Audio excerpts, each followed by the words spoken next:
Hello, everybody. Hello, and welcome back to Small Screen Live. I hope you guys are doing very well. Welcome to what I believe is one of the best shows on the internet around about all things pop culture, movies, TV shows, Marvel, DC Comics, Star Wars, all that good stuff. We're going to be talking all about that. And I know that intro sounded quite pretentious, and I'm sorry about that, but I'm just in a very good mood.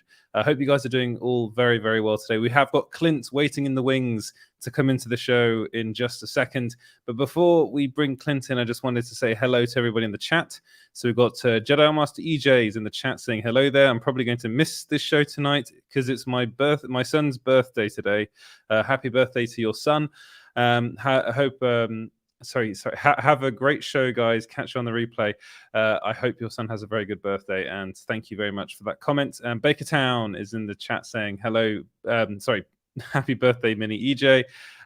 Bobby's in the chat as well, saying hey, Baker Town, and also wishing a little baby EJ happy birthday. Prince Zodiac is in the chat saying hey, everyone. Crizzler's here as well, saying greetings from icy New York. Oh, is it snowy in New York? We've got Danzig 1979 saying, let's goon. Let's goon. Maybe the N there is not meant to be there, but I hope you're doing well, Danzig. And I do have Clint waiting. I can see him in the there he is. He's waiting. So I just wanted to give you guys a quick roundup of what we're going to be talking about today. We're going to be talking about the Book of Boba Fett episode 6. So if you've got any questions, comments, put them down there in the comments. We're going to be talking about Sebastian Stan, whether he should play Luke Skywalker. We're going to be talking about Dakota Johnson, who has reportedly been cast as Madam Web. We're going to be talking about Doctor Strange 2 and Moon Knight trailers, possibly at the upcoming Super Bowl. And then we're going to do a new segment on the show that I'm going to call Rumor Time. And in that, we're going to be talking about The Punisher. We're going to be talking about Daredevil. We're going to be talking about Peacemaker. We're going to be talking about Hannibal. We're going to be talking about Bryce Dallas Howard. And we're going to also be talking about Luke Skywalker in there as well. So all that good stuff to come. And let's bring in Clint Baker. Hey, what's up, gang? How you doing? How so are you good doing, to be back. Clint? Dude, I am fired up. It's been quality television all week, and I'm just excited about it. I'm just awesome. Yeah, I've been ready to talk. I'm like, dude, I can't wait to talk about this stuff. How you been, man? I've been very good and feeling the same way as you. There's been a lot of good TV. Actually, before we get into it, we were going to be talking about Peacemaker, but you're going to have to take the reins on that one because I haven't watched a single episode of Peacemaker. Okay. So I'm going to ask for no spoilers as well, please, in that one. We'll talk very briefly on that one. But it's a fantastic show, I can tell you that. I've heard everyone. That's basically what everyone said. Shall we start off the chat with the Book of Boba Fett episode 6? Because I get the feeling that you're desperate to talk about this. Hey man, I'm down. Before we do, we don't have James today, do we? So we need to probably throw a shout out to James. Yes, we should give a shout out to James. I'm not sure where he is actually. That's the thing. I was hoping he might jump on any second, which is what.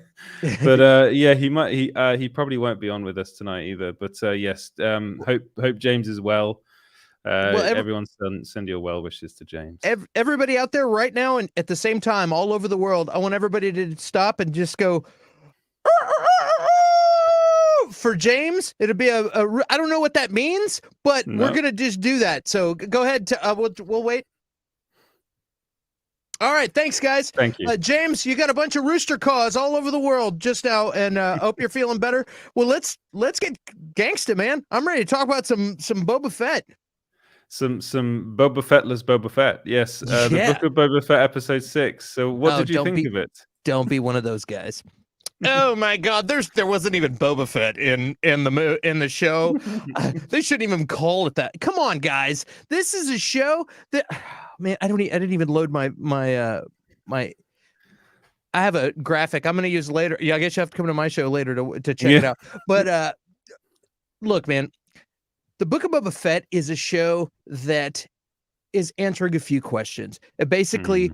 A lot of people said, man, what happened to Boba Fett? Did he die? And then he showed up. I'm like, well, we know he didn't die. So then you say, well, what happened all those years? And they answered the question. And that's what they did. And it's not like you got some random creator that is making a show about Boba Fett and then talking about something else. These guys, they're making this whole universe. And Dave Filoni, who I call Star Wars glue now, is keeping his eye on the whole universe. They're not just thinking about this little chapter. And that's what it was. This was a chapter out of the whole Bible that is Star Wars. And so they basically gave us a cookie. They're like, here, man, we're going to give you a few episodes to let you see what happened to Boba Fett, make you understand why he is the way he is now, because he's a changed man. And I was saying this last week. I feel that after his near-death experiences and experiences finding a family, Boba Fett never had family, with the exception of his dad, who died when he was young. So his whole life, he's had crews of bounty hunters working for him and stuff. But he finally found a family. And then, just like Tony Leung in Shang-Chi, Shang-Chi, just as soon as he just figures out that there's good in the world and a good life and you can have a family, all of a sudden his past comes back. He teaches his friends how to deal with these people, and they go and they rob a train. Next thing you know, they get his whole new family is murdered. So it's like his past came back. He's trying to be a good guy, but he's using some of his past because he's not going to get picked on. He's Boba Fett. He teaches them how to survive. All of a sudden, he brings this on his family, and now I feel like Boba Fett is burdened with, well, one, revenge, which we saw he got, but I feel he's burdened with, like, okay, I want to be a better person. Even though deep down I'm a mean son of a bitch, I want to be a better person. And now I'm burdened with, I'm the only one who's nice and tough enough to deal with this. So I have to carry this burden of just ruling and being fair. And up until this point, he hasn't been 100%. Now he's 100%. They made sure to telegraph that. Oh, congratulations, Mr. Boba Fett. You're 100%. Well, thank you, droid. Okay, that tells us he's back. And he's dealt with all this. That's how I feel. Like, I feel like he's like I was talking about this last week. I feel like he's like like Clint Eastwood in The Unforgiven, or Jules from Pulp Fiction, where he's trying real hard to be the shepherd. He's trying real hard and he doesn't know. And so he's been bumbling around. And yes, I'm throwing some concessions. There has been some clumsy Boba Fett bumbling around in these shows. I get it. I'm trying to give them an excuse. And in my mind, this is the reason. He doesn't know how to be a good guy, and he's trying to do that, and he has this burden. And so now he's going to use his badassedness. That's I own that word. And he's going to go in there and take over and be in control. And we got a couple of episodes that showed his past, showed the present, and now it's going to all tie in together. And if you, spoiler alert, we're doing spoilers, right? Yep. Yeah, we are. Okay. I mean, I could talk about this show. I have notes from the beginning to the end of this show. But all in all, is he's got a history with Cad Bane, who I am. Hallelujah, Cad Bane's in the show, and so it's going to come down. I don't know if Filoni. They had episodes that didn't make it into Clone Wars, the animated series, where Cad Bane gave him that dent on the helmet. I don't know if they're keeping that in. I think they're gonna, and I think this is going to be a at the end with Cad Bane and Boba Fett. Not to mention Fennec Shand just had a battle with him in Bad Batch. Bad Batch, yeah. In the Bad Batch. So I have a feeling this is they're all gonna work together, and there's a whole bunch of other things happening, but it's all gonna come back in this last episode. It's all gonna interlink, and we're gonna put a big bow on it.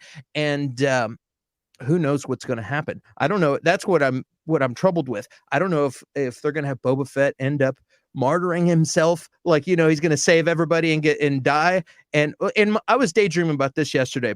I'm sorry, dude, I'm talking for so long. No, it's fine, Edward. I was daydreaming about this yesterday, and I thought, how poetic would it be if Boba Fett ends up taking out Cad Bane, or maybe he doesn't, but he stops him, wounds him or something, and he goes and saves the day, and he dies because he has to be mean. Even though he wants to be a better person, he has to go ruthless to save everybody, and he dies in the process, and he passes the baton to Fennec Shand because he says, hey, we're equal partners. Remember, You've got a vested interest. He gave her a partnership, so he's going to pass the baton to her, and then she's going to end up running Mos Espa. Just an idea. I don't know, but I do know he's going to end up coming into town riding that Rancor like a badass. So that's now when we're talking about the Book of Boba Fett, that's what I think. Now it's also tied heavily into Mandalorian. All of a sudden, people have been joking like, "Oh, this is pretty much Mandalorian 2.5," and you're right, yes. but it's the glue. You also have Ahsoka. You got an Ahsoka series. You've got you got all these things happening, and I could go off talking about the whole show, but I'll let you get a word in. What do you think? Well, before we talk about it, I wanted to get some of the comments. We got a super chat from Prince Zodiac. Thank you very much for $5, saying Boba Fett did look like he was in a production meeting asking for his job back, which I think is that the scene when everyone's around the table. Is that I think that might be the scene that he's talking about. The one scene that Boba Fett's in that episode. They're planning what they're going to do against the Pike cartel, and I heard somebody talking about like, well, all they had to do was have him go with the Mandalorian over to with Din Djarin over to go see Cobb Vanth, and that could have included him in the movie. Well, I don't think he's going to fit into the droid compartment, and he's busy running stuff right now. So he's got to tell his Vespa crew what to do. And Chrysler here agrees with you, saying, agreed, Clint, but the juxtaposition is he was a badass in The Mandalorian and he wasn't 100% then either. So why is he fumbling now? I think I spoke about this on Small Screen Stories on Wednesday, is that they kind of wrote themselves into a corner, I think, with this show. Because, yes, you're right. In The Mandalorian, when he was first introduced, he was a badass. He was raw. He was angry. You could tell all of that. And they kind of they wanted to change the character a bit in this, I think, and they wanted to make him. It's more of a journey for him. And what you said on last week's show about this bit basically being the Book of Job, I think is very, very. I even did some research into what that actually was because you said it. I was like, oh, that's interesting. My knowledge, religious knowledge is pretty much next to zero. So I looked into it and I was like, okay, that's interesting. It's a journey of a man who'd been wronged and kind of ended up becoming better. But it's almost like, the way this is going to end, I can only see one ending, which is Boba Fett sacrificing himself. And I agree with you. I think that's what's going to happen here, and that's probably why Tamora Morrison is like kind of bittersweet. He's been talking about it, and I just can't help but think an ending. The ending is going to probably be quite emotional, I think.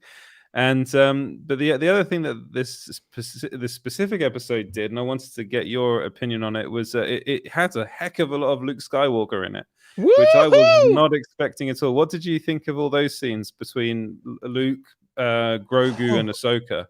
Dude, the cameo action in this show all around was amazing, and like when Din gets to this planet and finds R2-D2, and I was like, oh smack, it's on. Like as soon as I saw R2, and I was like, I knew it was on, and then we get to we start seeing the they kind of take you for a ride in this show. They're like, okay, then you got droids that are building this Jedi temple and stuff, and I'm like, all right, dude, make with the Luke Skywalker already. Okay, come on, we know it's happening. And then once they did it, then they also they have Luke Skywalker meditating, not moving his face. I think this was a big flex for them, because he's just chilling and you're like, oh, Luke looks good. Okay, cool. He's not going to be doing much,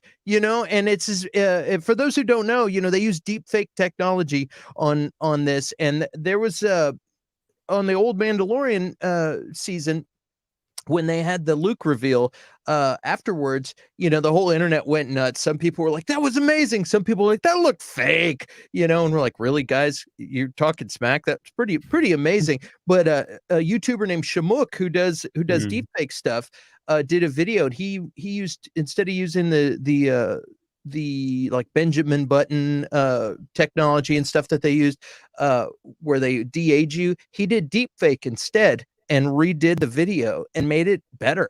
And instead of getting being snooty about it, Lucasfilm said, all right, you're hired. So they went and hired him, and he's been working for them. So there's also a law, I forgot what the law is called in technology, where over time things get better and they exponentially just multiply in as far as processors and technology and computers and everything. And that goes with software too. I'm not going to say it was all Shamuk's, is that his name? Shamuk. Yeah. Shamuk, yeah. I'd like to give that guy credit, because clearly he's a badass, but also technology is improving.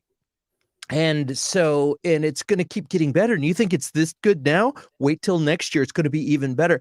But they came out flexing. So as far as I'm concerned, because they had him meditating with Grogu, and I'm sitting there waiting. I'm like, come on, dude, move, do something.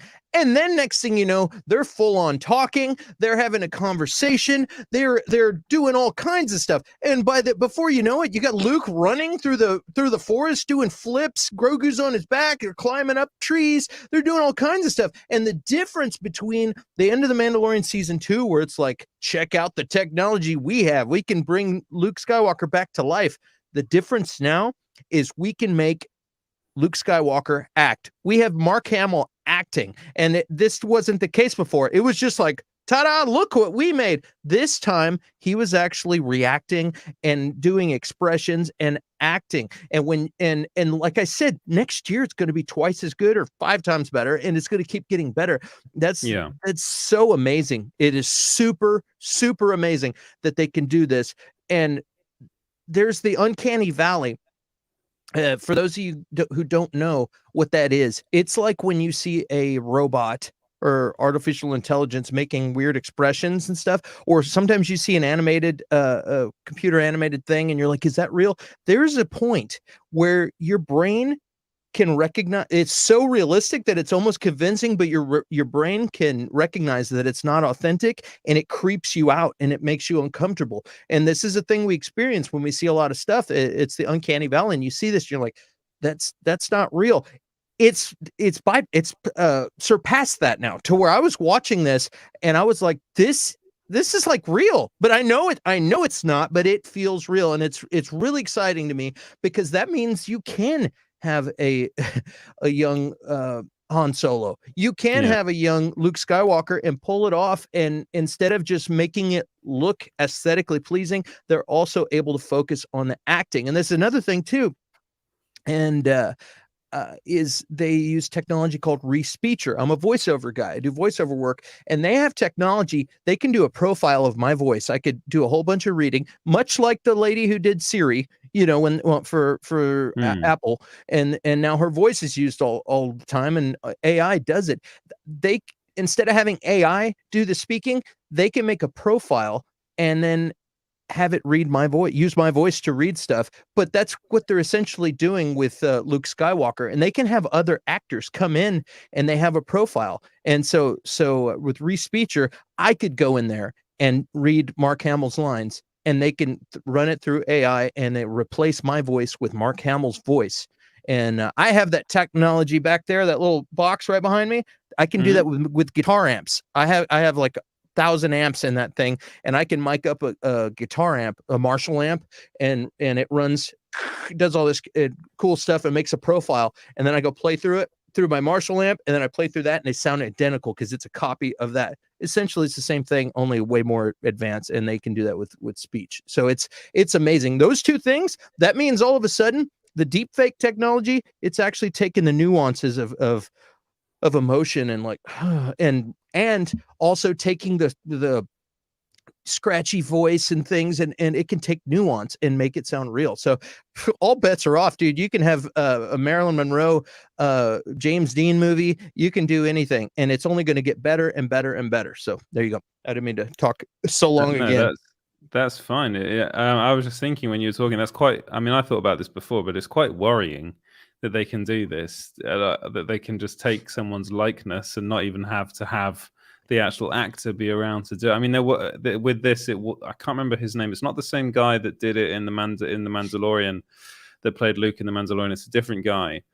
But yeah, like you can see just from last year to this year alone, the jump in technology, how much better Luke looks compared to the Mandalorian season 2 finale, where it looked a bit ropey. I wonder whether they didn't really have enough time to really do it properly, but also I think they're doing different technology this time, as you mentioned. This is more deep fake technology.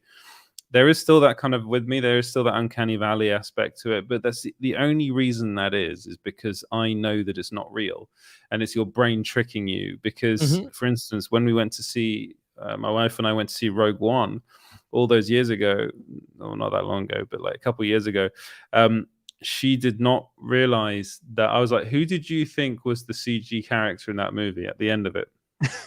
She had no idea it was Grand Moff Tarkin. Like, she was like, really, it's him? I was like, yeah. And she's like, I could have sworn it was who did she said like a character, and I was like, really, like one of the main characters. I was like, really, you thought it was that Carrie one? Fisher was also Carrie Fisher was also, yeah, but she wasn't in as much of the movie as Grand Moff Tarkin was.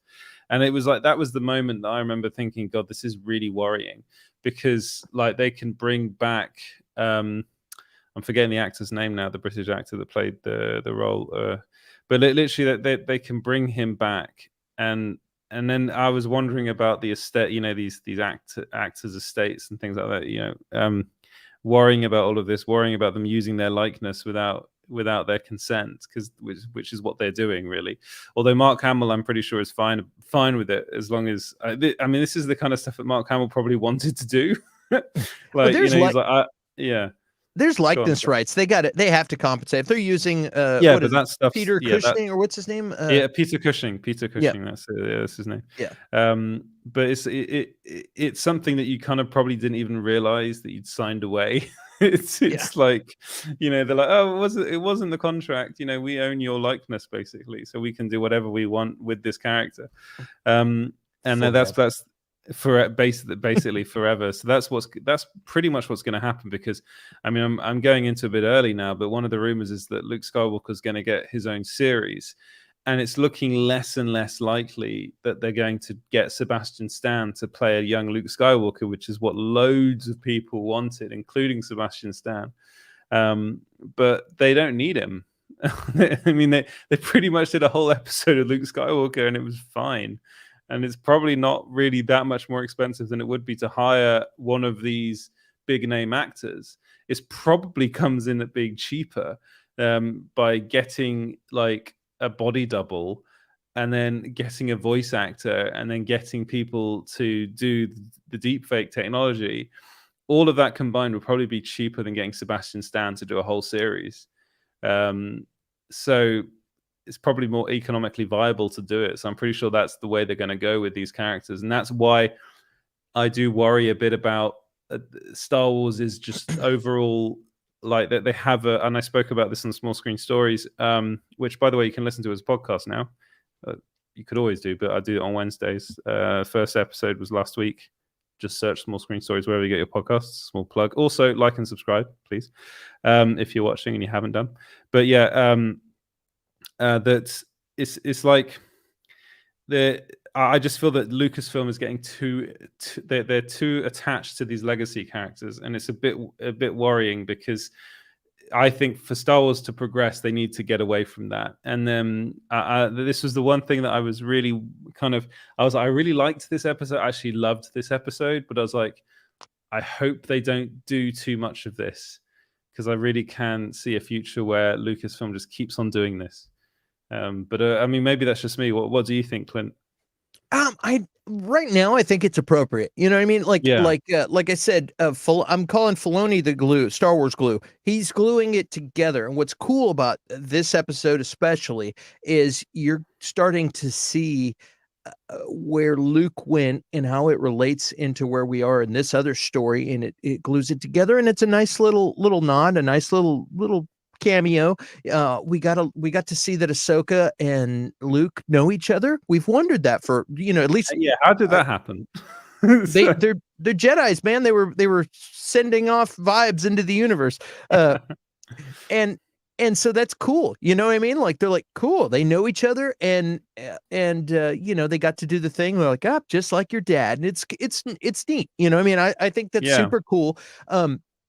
Now, are they going to do a series where they go off and they have Luke, and then they bring in Mara Jade and he gets married, and then they and it show him training all the Jedi? Yeah. Now that's a whole nother can of worms. But if they do that in 4 years from now, it might be pretty badass, because this technology is getting pretty cool. Do they need to do that? I don't know if they need to do that, and I really like them going down other avenues. But it is cool to get some backstory. So I feel like if they just throw an occasional like bone to us, with a little bit of backstory, but pursue new avenues, I think that's going to be really exciting. And Ahsoka, totally new thing. It's tied into this. We're going to have, but there's rumors that Bo-Katan's supposed to get a show. Yeah. Which I don't know if that's going to happen or not, but that's cool. They've done a lot of casting. There's got Cassian Andor's on the way. They're going to have all these things all intertwined, and it's how you piggyback new things. So you have a cameo from one show to get people to watch that other thing, and it's so I think it'll be cool. I mean, I don't think it's necessary to use Sebastian Stan anymore. I had been lobbying for that for a long time. Now I'm like, they don't need to do that, because I don't think we need that much Luke Skywalker. You know what I mean? We just need enough to pass the torch on to the new generation of characters, and I think that's what they're doing. I think they're doing a really great job. At the moment, I agree with you. Like, I think what they're doing with these characters is probably the right thing. Like, it makes sense for Luke to be with Grogu right now. I'm interested to know what he chooses, whether he chooses the Mandalorian armor, the chainmail armor, or the tiny Yoda lightsaber, which is I can already tell you right now. You want to know? Here's what he's going to do. He's going to do both. No, he's gonna choose the. There's a couple of things. He's gonna choose the chainmail, and he's gonna do that. He might end up with that saber anyway somehow, but he's gonna choose the chainmail, and I think there's a couple of reasons why. One, they use the droid compartment. They didn't load it up because I know you don't like droids, so we took that part out. Well, they left a nice little window for Grogu. We know he's gonna end up back with the Mandalorian because of that. Also, they said, she said, "You're doing a really good job." Ahsoka tells Luke, "You're doing a really good job teaching him," and he's like, "It's just like he's remembering." And I feel like he's already been trained to some extent. Like they had a flashback where Luke touches his head. For those who haven't seen it, want to be spoiled, where he touches his head and he sees some of Order 66 where the Jedis are getting killed, and he's like, "Oh no!" That was an impression right there, and so they showed some of that, but they said, yeah, it's not like I'm teaching it; it's almost like he's remembering, and that can sound poetic, like, hey, the Force is just happening, and it's doing its thing, but it can also mean that later on, Din Djarin's going to need some Force help from Grogu, and he's going to be running around with a little Mandalorian on his shoulder using the dark saber, and they're going to be a team working together. And I think that's a way cooler story. And I think the idea of him having a choice, and they've really shown how close they are. They've done the drama where he's flying off, even though he didn't see him. He's like, he knows he was there. You know what I mean? And with the compartment, all that, I feel like they're going to end up working together, and maybe he's going to be this super Mandalorian with the dark saber that everybody's prophesized and predicting. What do you think? I think you have a good point there, and I also wonder whether he probably already has, or he already has made a lightsaber, because the whole thing about Jedi is that you have to make your own lightsaber. And it's I mean, Luke is the only one that didn't, which is why he's probably okay. Like, like, you have to remember that Grogu's been in training for longer than Luke did.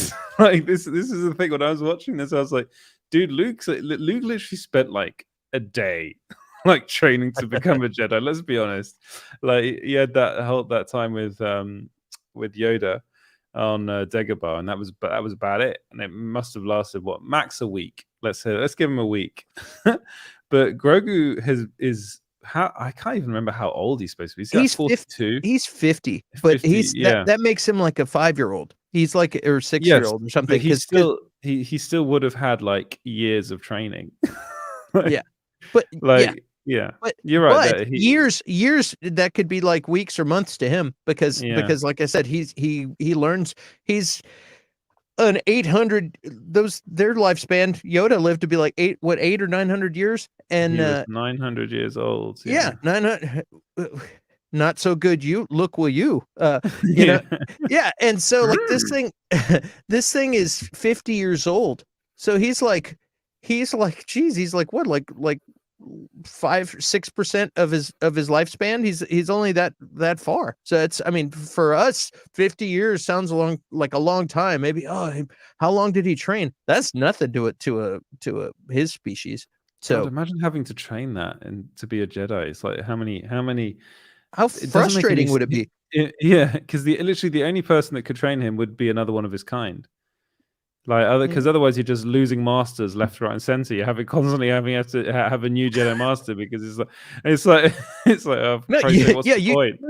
Exactly. You're like I trained him till I was 100, and for him it was just like 6 months worth of training. You know what I mean? It's like, it's a weird thing. Imagine if it was Qui-Gon Jinn was his trainer. It's like, oh, that fucking idiot! It's like he still doesn't understand how to jump.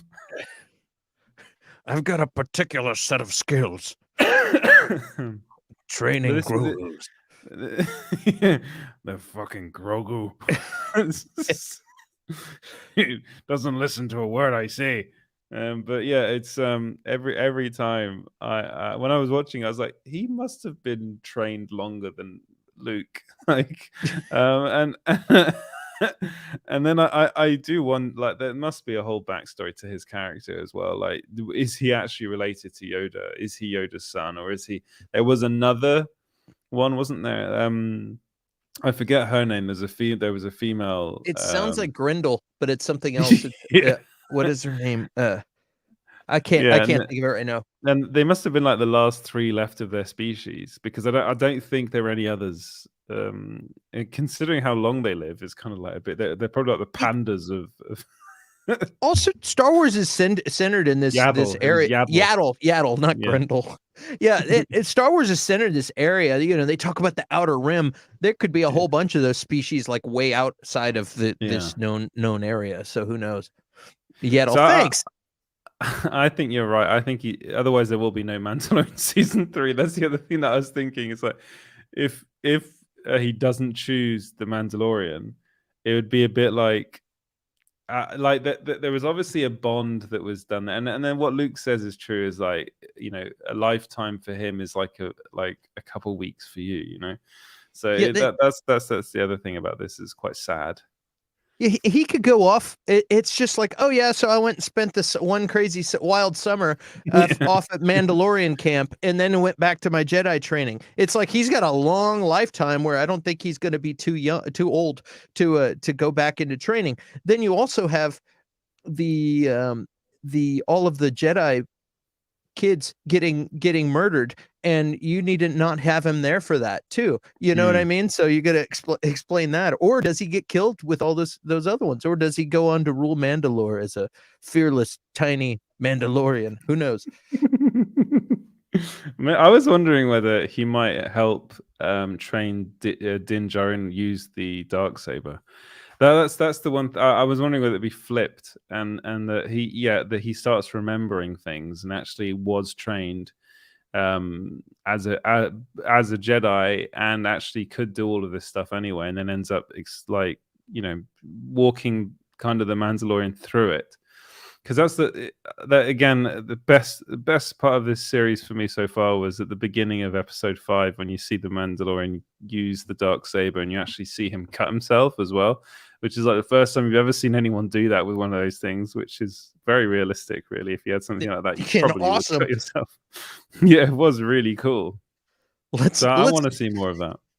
Yeah, let's not forget cutting the guy in half on the table. Yeah.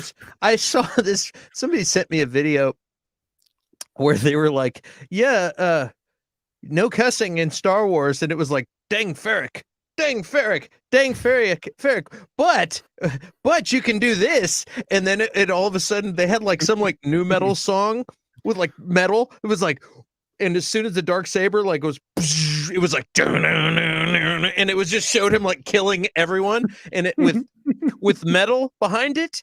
It is really gruesome and it like hilarious. Like it was like a whole ass kicking montage with this like heavy music in the background. It was really, really funny. Oh boy. Oh man, I need to watch that. I'll send it to you. It's just really funny. I'm like it's so true though. It's really funny. Yeah. But there's so much that could happen in this, and this is why I've liked these last 2 episodes. But we address the elephant in the room, which is Boba Fett. Come on, I mean, we can't talk about this show without saying that the Boba Fett is not the best part of this show, and the best the reasons why people are excited about it now are the 2 episodes that featured literally like one scene of Boba Fett. Do you think that's a problem? I don't think it's a problem because I don't think they meant to have Boba Fett go on to have 4 seasons and make and like we're developing this new franchise of Boba Fett that's going to go on and make gajillions of dollars. I think they were just throwing us a bone, like I said before, and they're like, here's what happened when Boba Fett was between the Sarlacc pit and now. Here's where he's been. Here you go. Yeah. And then they're going to have a poetic ending for him, and they're going to finish his journey. And I think that's just a small little story arc that's going to they're going to put a bow on it, and it's going to be over, and it's going to be tied into this whole universe thing, and it's going to be cool. I think it's going to be cool. My only concern is that Robert Rodriguez is directing this last episode. So yeah, that's what I heard. I didn't read that. I heard that on, I don't remember what I was listening to, but I heard that. So I need to go back and look. If that's true, I'm like, I have to be optimistic because that's how I like to roll. And I'm going to say, hey, remember how good that Mandalorian episode was when they introduced him, when he showed up kicking ass. Let's hope we have one of those again. And I'm hoping they said, hey, I'm hoping Favreau, and it was like, hey man, the story arc, we need him to look weak and bumbling, and it's going to be more of an interesting journey instead of him just showing up and being badass and just kicking ass and being awesome.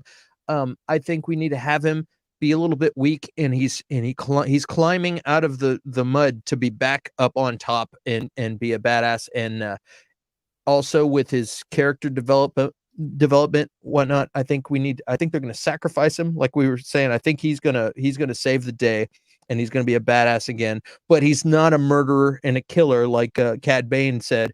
He's like, I'm a different guy now. I'm not the bad guy that I was. I'm a good guy, and my sins have come back to get me. I just have to, just like Clint Eastwood, man. He goes back into town and cleans house. So, and I don't know how much longer you can have a 60-year-old Tamara Morrison pretending to be a 40-year-old Boba Fett either. You know what I mean? It's like you can only pretend that he's scarred up for so long. Before, the Bacta tank can only do so much, and so I think they're going to let this character ride off into the sunset. That's what I think. Well, Bakertown disagrees with you. Curtis says no way he dies. I'm calling it. I'm going to be honest. I agree with Curtis. I don't think they can afford to kill off Boba Fett. I think there'd be too much of a. I mean, it would make sense because it's like the whole Western vibe as well. Right. There's that sort of like Unforgiven type storyline to it. Or he just stays in Mos Espa, and then they have an occasional cameo where they show up to see him, and he's ruling. He's ruling stuff. That's the other. For me, it's a more poetic ending and a nice resolution to his character. Maybe he'll just end up. Maybe he'll have he'll he'll have the first elections ever on Tatooine and create a democratic society on Tatooine and get rid of the Pike Syndicate. And then I just did some fact checking. You're right. It is Robert Rodriguez who's directing who directed the final episode. So I'm looking forward to that because honestly, the other 2 episodes that he did weren't great. So I'm hoping that he kind of redeems himself with this final one. It'll be like a proper crazy episode. Like a lot of people are hoping that they bring back some of the other bounty hunters that you see, in that scene in The Empire. Is it The Empire Strikes Back? When you have all the bounty hunters, then people are hoping that they bring those characters back. What is it? Bosk? Is that it? Yeah, IG-88's in that, isn't he? Yeah. So they could bring back that droid, but that droid's crazy. is a murdering psychopath. And then there was a couple of others that are in that as well. I can't remember their names off the top of my head, but that would be a good like nod. Like he's like, oh, I've got to call some old friends of mine, and then they all come. Well, how about this for you? And I was just reading the comments, and that really that got me thinking. Omega, what if the Bad Batch show up as Muscle, and Fennec Shand is like, "Hey, I called in some favors." If we see live action, the Bad Batch, that would be, dude. I just got goosebumps. Like that would be. Aren't they all voiced by Tamora Morrison? I don't know. I don't think they are they in the animated series? I think they're just New Zealanders. Yeah, I think they're all different. But Omega's annoying. I don't want to see Omega. I find her a bit annoying. But I think like the Bad Batch would be quite fun. That would be awesome. It would be fun. It would be awesome if the Bad Batch shows up and it's like, all right, let's do this. That would be super sick. I don't think they're going to do that because this episode was written by Jon Favreau, and the last one was Dave Filoni, and that's the only episode he's written, like it helped to write because it was Jon Favreau and Dave Filoni. So I think if there's no Dave Filoni involvement, I don't think they'd bring in characters from the Bad Batch. That's just my feeling about it. I think they might. Right. Yeah, I think they might kind of do older Star Wars stuff, like maybe the Empire Strikes Back stuff, and bring in some characters from that. But for me, like literally just seeing Cad Bane at the end, who looked incredible as well in live action, I was really like worried because you see just the silhouette. I was like, oh my god, like they're actually doing this. I got very excited. I got kind of more excited about that than I did when I saw Luke Skywalker at the beginning of the episode, because I was like, oh, yeah, that's fun. But to bring him in, he is such a cool character, and there's a lot of potential there. He could be a really good villain. He's a super good villain. In live action, he could like in these live action, because as I was saying before, a lot of people don't watch these animated TV shows, Star Wars TV shows. So this is a lot of people's first experience of these characters. Which is why I think bringing in these sorts of characters is a really good idea. And when I saw that scene with Cobb Vanth was amazing. I'm a massive Justified fan, first of all. So just seeing Timothy Olyphant being awesome, I hope he's not dead because I love him. And it looked like it hit his shoulder. And I wonder whether he had his thing set to stun. So I wonder whether he might have stunned them rather than killed them, but maybe that's not Cobb Vanth. That's not Cad Bane's style. He likes to kill. He shoots to kill. I don't know. I don't want Cobb Vanth to be dead. Cad Bane is here's what's going to happen. He's going to show up probably with a sling, and he's going to do something awesome later at some point. But he's going to be like, "Yeah, this guy tried to kill me." And you're going to have like Fennec Shand or somebody or Boba Fett say, no, if he wanted you dead, he would have killed you. Like he I think he spared him because he needed him to deliver the message. He needed him to live. That's why they had this no-name ding dong he's an idiot. A deputy guy. Oh, he was bumbling around the first time he walked on screen. Like you can't park here. And like Din Djarin's like, who the hell is this guy? I saved your town. You know what I mean? Like complete hall monitor, like guy totally sucked. And which props to the actor. You wanted to play an annoying Chode, you did a great job, dude. Like that guy sucked. We're like, That was really? Can we good. kill this guy and get him over with? I was like, seriously. Yeah.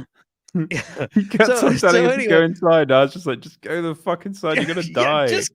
go. And he's like, oh, and of course he got killed. I'm like, thanks, dude. I wish Cad Bane had shown up earlier and killed this guy. He was annoying from the beginning. But yeah, like, and so they needed to show for one, they show a Cobb Vanth dealing with these Pike guys, and he's able to shoot 3 guys in an instant and leave one guy to go off and tell his bosses, you don't come around Freetown anymore, you know. And so, and he's this badass, and then they show him. He was like amateur hour compared to Cad Bane, you know. And so like, but I'm gonna. I don't think that's fair because he was worrying about his deputy, wasn't he? Yeah, that too. Exactly. But it's like, okay, you're amateur hour. You're this little maggot of a deputy's over here. I'm gonna shoot him 5 times just to show what I could have done to you, and I'll shoot you once in the shoulder so you can live and you can go and tell everyone. Because if he lets that guy live, and that guy sees that he could have died, now the guy in charge of this town is going to give the Pike Syndicate free reign to do what they want. He makes a point and lets the guy in charge live, so that, okay, I own you now. I let you live. I could have killed you. And I think that's what they're trying to do. But I guarantee you, somebody, probably Boba Fett or Fennec Shand, is going to say, oh, if he wanted to kill you, he would have killed you. You know what I mean? They'll use that opportunity at some point. But it's funny. Like Cad Bane, he worked with Jango Fett. Like he knows Boba Fett's dad, and they've got history. Fennec Shand has history with him. Cad Bane is such a cool character. He's gone into the Jedi Temple, and he's like the only character that's done that will go up against Jedis like they're nothing. He doesn't care. He's got breathing tubes. The reason he got those breathing tubes is he didn't like to be vulnerable to force choking, and so he had breathing tubes put in so you can't go ahead and force choke me. I could still breathe, mother. I was going to curse and I just caught myself. I could still breathe. What are you going to do? And so he can handle himself. He's got jet boots that allow him to fly the way that most bounty cutters have a jetpack, or like Mandalorians anyway. He's super cool, dude. He's got a lot of really cool weapons, and he's the only one of that race that I've ever seen, but he's super cool character. And the way they made his teeth look made him like gross. Like it was awesome. He's like, and I'm like, oh, this guy's gross and awesome. They did such a good job with him. I thought his head was a little bit fat, but I'm not complaining, man. I thought he was really cool. I've seen a lot of people complain about saying his hat wasn't long enough was one thing I heard, and his skin wasn't blue enough.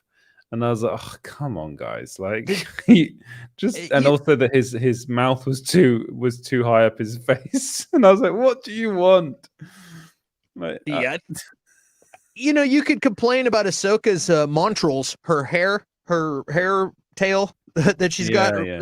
Montrals, they're a little bit faux rubbery looking, and they should be longer. Those are like the size of what they were when she was young, and now they should be way longer. But she can cut them. That if you read the book, there is. Yes, she can. I've read the Ahsoka Tano book. Oh, okay. And she says that she can cut them. I didn't know that. That's weird. And I'm pretty sure I know why they added that is because of this. I think because I'm pretty sure they must have done tests and stuff to see how it looks, and if they did it too long, it just becomes so obvious that it's fake if she's in moving rubber things. They just said we'll just keep it short. And this is the thing. It's like you're adapting something which was made. These characters were made for animation. And you're trying to put them into live action. It's like people complaining about Bo-Katan that Katie Sackhoff's too old to play a character and Tamora Morrison's too old to play Boba Fett. It's like, well, you can't have it any other way because I still think they look pretty good. I think there are elements of it where it's like they do look a bit like cosplayers, but they're bloody good ones. Yeah. So take it. This is what we wanted, and we're getting it. So stop complaining. You can complain about story stuff, but looks wise, honestly, I think they did such a good. The eyes looked so good. I was because there was that big reveal with the eyes, and I was looking for that, and I was like, what are they going to do with those big red, like massive eyes? It really looked great, and I can't wait to see this finale. I think this finale is going to be fantastic. I have a feeling that it's going to be really good because every season of these shows so far have ended like the first two seasons of The Mandalorian. The finales were brilliant. Like I actually remember The Mandalorian having a similar trajectory to this season of the Book of Boba Fett. I thought the first couple of episodes weren't brilliant, but the season ended on a really strong note, and then that carried on into season two. And I get the feeling that the Book of Boba Fett has done the same sort of thing. I think they started quite slow, got better, gradually got better. Last two episodes have been really good, and I also agree with you. I don't think there's not going to be a season two of this. I think this is very much a kind of in between thing to tie us over for the Mandalorian season 3, which will probably bring back a lot of these characters, and then we'll have the future, which is the Ahsoka Tano show and whatever else they're planning. Yeah. And just think of how good the Dallas Bryce Howard episode was, and then think about how good this episode was. You know what I mean? And I'm like, and that's not the finale. Like that's the build. That's not even the finale. Like, oh, good gracious! Next, I can't wait for next week. So that's going to be on Wednesday. So we'll be talking about that next week. That'll be a good episode. I suppose we did talk a little bit about this. Do you think Sebastian Stan should play Luke Skywalker? I think you said you didn't think that, did you? I don't think it's necessary anymore. Like, I don't think we need that. I don't think we need a whole season of that. Like, no. I'm just asking you because he recently said he'd like to do it. Yeah, I mean, if they get him to do it, I'll support it, man. I like Sebastian Stan, and but I don't think we need him to do it. Like you said, they have other doubles that they've got. The guy that was up in the X-wing fighter when Din Djarin was up in his N2 starfighter that was trying to pull him over. That was Luke's body double. Was it? Yeah. Not the Asian guy, the other guy that was trying to, I was gonna say, the other guy was like the Asian guy's the guy from Kim's Convenience, right? The other guy who's like, hey man, send me your information or whatever, like that guy. It was Luke's body double, and I'm like, I think that's cool. They're like, hey, we'll throw you in on other characters in this show and just stick around and just do Luke every once in a while. Then they also had a performance artist guy who could do flips and all that did him running through the woods, and then they also had Mark Hamill there for reference in costume filming stuff, and like I think it's cool that they still have him there too, because you need a reference for like how he would say something, the way he would act. Like being a Jedi, he's still getting to act this out, even if they replace him, and even if they re-say some of his lines, they have him there for reference. So that's cool too. So I'm really glad that they're doing that because Mark Hamill deserves it. Like he's a very underrated actor, I think, and he understands Luke better than anybody, I think, which is why they're bringing him in. I'm pretty sure like Dave Filoni or someone like that was adamant that they needed him on set to make sure that what they're doing is right. Yeah, because, just out of respect alone, you know what I mean? Yeah. It's like, but because he's older and he's got a scratchier voice now, and he doesn't sound like a youthful kid Jedi but he still understands the mindset, you know what I mean? And I think it's cool. I think it's great they're using him. So no, brilliant. Should we actually, before we move on, has anyone said anything? Chrysler's made a lot of comments. So he said that Deputy James Marsden look-alike. True, he did look a lot like James Marsden. And then he also gave us the bounty hunter names: Bossuk, IG88, Zuckus, Forlom, Dengar. Hopefully they'll all turn up. I think that'll be fun. And Raj says the huge epic battle is the only way they can end season 1 for Book of Boba Fett. Agreed. Pretty sure that's what's going to happen. Curtis, you're hilarious, man. Yaddle the bounty hunter. She's gonna turn up, and that's going to be the big one. And then Chris also agrees with you, saying he needs to meet Omega. Yeah, maybe. And then Chris also says these characters are all older in this timeline, which is why they look older, which is why people need to stop complaining about that. But that's Twitter for you. Right, shall we move on to Marvel stuff? Sure, and certainly. I'm very interested in getting your opinion on this. Is that the news that Dakota Johnson is going to be playing Madam Web in the upcoming Sony Pictures Madam Web spin-off Spider-Man movie? What do you think of this casting? This is interesting. I think it's going to be a Julia Carpenter Spider-Woman. I don't think it's going to be the Jessica Drew Spider-Woman. No, well, actually, no, it's not Spider-Woman. Madam Web is a completely different character. Well, in like the Julia Carpenter Spider-Woman, she becomes Madam Web. So yes. I think that's where they're going to go with it, because the original Madam Web was an elderly lady, yes, clairvoyant lady, and so why wouldn't you just get somebody who's older, and you know what I mean? So if they're going to get somebody either they're going to fudge and completely rewrite the story, or they're going to pick this Spider-Woman who becomes Madam Web. And there's already people online that are like complaining because this character's blind, and that are complaining that they didn't find a blind actress to play this character. But she doesn't start blind. She becomes blind after she gets the powers. So that's what I'll say about that. I'm like, look, I don't see anyone complaining about Charlie Cox not being blind yet. Yeah, exactly.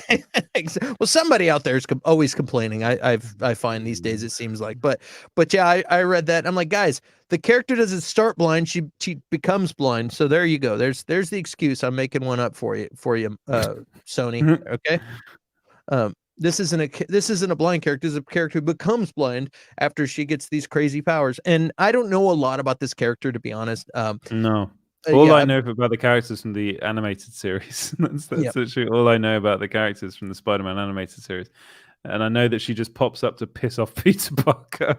She's like, there's something happening. And he's just like, well, what am I doing here? Who are you, you weird lady? You old lady in a web. She is blind because she wears like a, what's it like? She's like almost like she's a mutant. Blind Justice. Yeah. She's like a clairvoyant psychic mutant. Just crazy. Go on. I was just gonna say I do like Dakota Johnson. I think she's a really cool actress.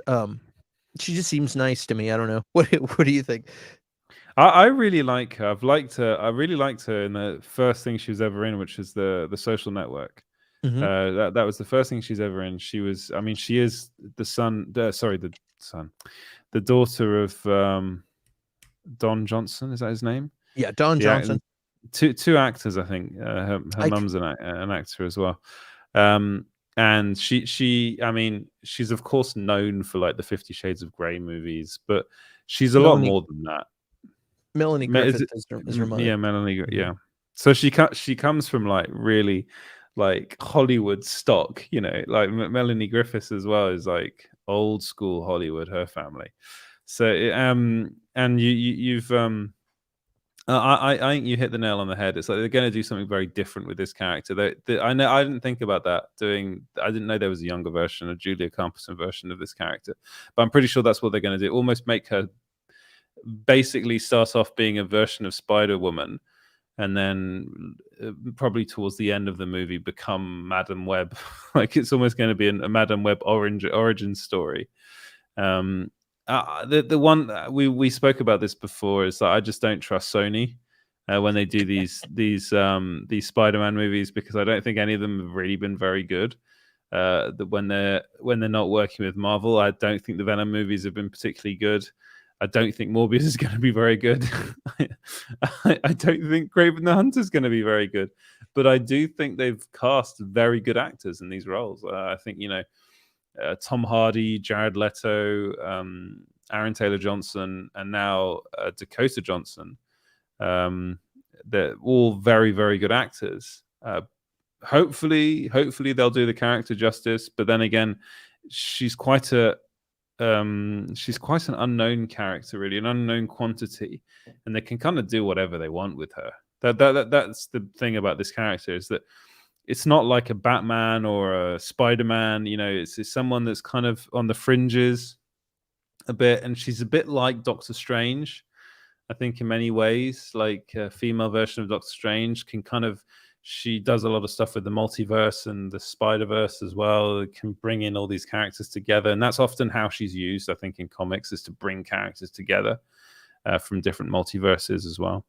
So maybe she could be a way to tie over the, I don't know what they're calling it now, the spuke, or the Spider-Man cinematic universe, I think it's called. And there might be a way to tie that with the MCU, as this character, this specific character. That's what I was thinking anyway earlier on. Who knows? And go on, say. I ate a bad slice of pizza and I had to spuke all over the floor. I don't know. I don't know what. Sorry, I had to make a spuke joke. I didn't mean to cut you off there, man. No, that's fine. I don't know what they're doing. You know what I mean? I feel like Sony. I'm kind of with you on with, like, I don't know if I trust what they're doing, but what I will say is that they're really falling into being winners. And I think where, you know, they have one of the most successful, with Marvel, of course, but they've got one of the most successful movies of all time now with the latest Spider-Man movie. Venom was decent. Venom 2 was a little less decent, but it was still good. They're still enjoyable movies. But Into the Spider-Verse is one of the favorite animated series of all time, or shows of all time. You know, some people call that their favorite Spider-Man movie, even over the live action stuff. And I feel like they're starting to succeed enough to where people are like, you know what? As an actor, they're like, I'll be attached to that. And you're getting all these huge names now that are like going over to the Sony Spider-Verse, you know, that you would expect, hey, I could see them being in Disney Marvel, but they're, you know what I mean? Like they're starting to get some top tier actors over there. And I think that they could continue to get some good directors. And I think it's weird because nobody wants to play for a B team. Everybody wants to be associated with Marvel. But once you start getting some victories, all of a sudden be like, hey, that team's pretty good too. Let's go see what's going on in there. And I think if you got good players on your team, there's some possibility, if the upper management doesn't screw it up, you could end up with some real quality. And so I'm like crossing my fingers. I've told you I'm very hopeful for Morbius. I think it's going to be, I know you think it's going to be crap, but I'm like, dude, Jared Leto is a pretty legit actor, and he's annoying sometimes when he's not doing an Italian accent. Yeah. And Kraven the Hunter, that could be interesting. It could be terrible. I mean, like, that's the deal, dude. Don't put Paul Giamatti in armor, and we're gonna be okay, dude. Like, you could. This is your chance, Sony. Sony, listen to me. This is your chance. This is it. You could actually win this if you don't fuck it up. So, excuse my language. This is your chance. Don't make this lame. Just make it cool. That's all I'm asking. Don't screw this up, because this is it. Like, and they really could make it cool. Maybe. I just worry. I worry sometimes that they might be too worried about getting big names attached to their projects. Like, I get the impression that when Marvel Studios casts a role, they really go in. They take casting so seriously that they do not. I mean, they are at a point where it doesn't matter if they've got a big name or not. Like, they will just go, literally, we're going to take this person who's never done something before in her life and cast her as Miss Marvel, who's she's probably going to become one of the most important characters in the MCU moving forward. You know, we're going to take literally an actor that no one wants to work with in Robert Downey Jr. and cast him as Iron Man because he's perfect for the role, because Jon Favreau says so. And I get the impression that Sony kind of goes about it the other way, where they're like, "Oh my god, Tom Hardy, we're going to get him in because he's so hot right now." Literally, they're all like that. You know, the studio execs are all like, what's his name in Zoolander? The evil guy in Magatu or something. Oh, they're so hot right now. We got to get Tom Hardy in the movie. It's so hot right now. You know, and it's like it's more of that sort of thing. Like old school kind of Hollywood, like the name matters so much more. And then we're going to get Ruben Fleischer to direct the movie, and it's like, you're like, really? The not Zoolander, the I mean, I liked Zombieland, but you know, and then I mean, I'm a big fan of Andy Serkis as well, but I'm a bit like, okay, the stuff he's directed hasn't been amazing. It's been fine. But I just there was a cool chance they took on him, yeah, you know, for the directing. Who's the one that directed Morbius? I can't remember his name now. I'm blanking. And the guy they've got to direct this upcoming Madam Web movie is the showrunner of Jessica Jones and the Defenders. Mm-hmm. So you're a bit like I don't know. It's just I just get the feeling that it's kind of a paint by numbers job often with Sony, that they're just more they care more about how they can market something and how well it can do, and they care less about the product itself.